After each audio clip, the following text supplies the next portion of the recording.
Hello bachcho, let's read out the questions. Question says two identical positive charges Q. Each are fixed at a distance of twice of A apart from each other. Another point charge Q naught with mass M is placed at a midpoint between the two fixed charges.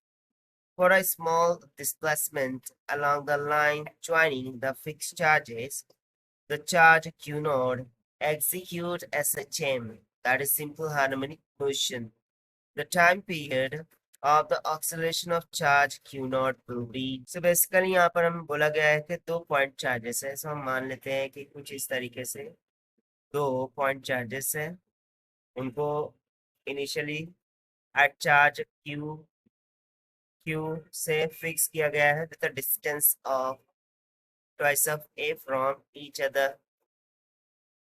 Now another charge Q naught को इनके between में place कर दिया जाता है जिसका मास m है और चार्ज तो Q naught है. So after some time it happens that small charge Q naught executes simple harmonic motion. So हमें टाइम पीरियड निकालना है for the oscillation of this Q naught.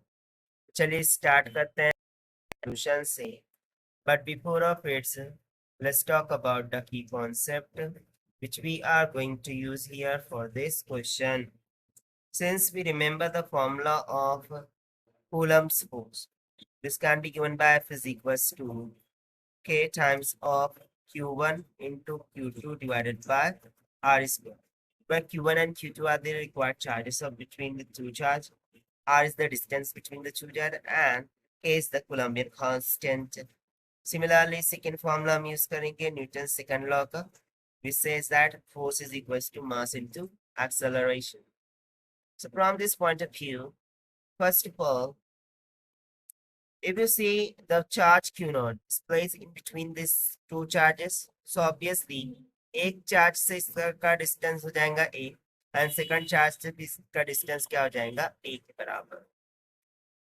सो हम मान लेते हैं कि जो m चार्ज है वो कुछ डिस्टेंस x तक मूव करता है. ठीक है, डिस्टेंस x कुछ इस तरीके से मूव करता है. तो जो फोर्स होंगी दैट मस्ट बी इक्वल.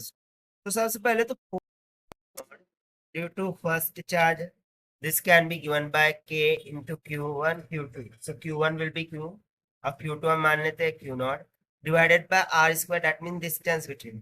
अब चूंकि ये x डिस्टेंस डिस्प्लेस हुआ है एंड ऑलरेडी इनके बिटवीन में जो डिस्टेंस था वो a था, तो क्या मैं हम बोल सकते हैं कि a माइनस ऑफ x का होल स्क्वायर डिस्टेंस होगा. सिंपल.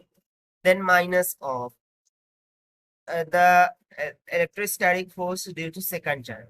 तो ये भी क्या हो जाएगा q not divided by the distance. तो यदि ये x डिस्टेंस से मूव किया है आगे की तरफ, सो जैसा कि हमने इस चार्ज के लिए a माइनस एक्स लिया है, तो इस चार्ज के लिए हमें a प्लस एक्स लेना होगा. तो सिंपली डिस्टेंस हो जाएगा a प्लस एक्स का होल स्क्वायर. अब चूंकि इक्वेशन 2 में हमने न्यूटन्स लॉ की यूज किया है, तो हम सिंपली बोल सकते हैं कि mass into acceleration is equals to this one. तो चलिए अब हम इसको सिंप्लीफाई कराते हैं.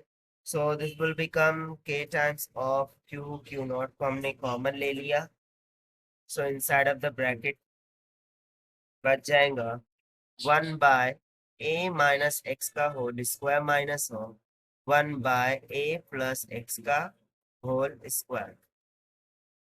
यहाँ से जो एक्सेलरेशन है that will be equals to, so इसको सिंप्लीफाई करेंगे या सॉल्व करेंगे.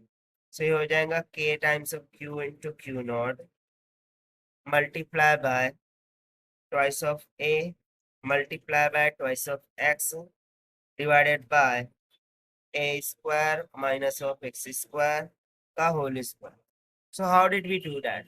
सो बेसिकली इसके लिए आपको a माइनस b का whole square which is equals to a square plus b square minus 2ab और a प्लस बी का whole square a square plus b square plus 2ab.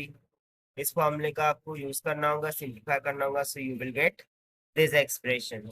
Now further हम इसको simplify कराते हैं. So acceleration comes out equals to 4 times of k q not divided by mass को इधर लेके आए हमने, तो हो जाएगा m टाइम्स ऑफ a का cube and this whole expression times of x. In the previous term, we just left the mass, so mass will be right here. Okay. So जैसा कि हमसे पूछा क्या गया था to find out the time period of oscillation. So basically we remember the formula of time period. This must be equals to 2 pi under root over L upon G होता है. So इसके अकॉर्डिंग यदि हम यहाँ पे value सब, ये जो k दिख रहा है हो जाता है k is equals to 1 upon 4 pi epsilon naught. So 1 by 1 by, so basically ये ऊपर चला जाएगा और 4 से 4 कैंसिल आउट हो जाएगा. दैट मीन्स न्यूमरेटर में हमारे पास बच जाएगा पाई एप्सिलॉन नॉट. साथ साथ ये जो एम ए क्यूब है ये भी ऊपर चला जाएगा न्यूमरेटर में, और डिनोमिनेटर में फिर क्या बच जाएगा, ये जो चार्जेस है वो, that is Q times of Q not. तो चलिए अब इसको हम सिंप्लीफाई कराते हैं. सिंप्लीफाई को हम अंडर रूट के अंदर लेके जाएंगे. सो ये हो जाएगा 4 इंटू पाई स्क्वायर, और पाई कितना हो जाएगा, pi cube into epsilon not M A का cube divided by Q times of Q not. अब यहाँ पर आप बोलेंगे एक्स की जगह बेसिकली एक्स को जब हमने यहाँ पर सब्स्टिट्यूट किया, सो एक्स एक्स कैंसिल हुआ. सो देखिए यही हमसे पूछा गया था to find out the time period of oscillation, और ये हमने फाइंड आउट कर लिया है by using the electrostatic force concept. Now, according to options, 4 pi cube epsilon naught ma cube by q naught cube. That means option A will become correct. So this is the required solution. I hope you understood. Well, best of luck. Thank you.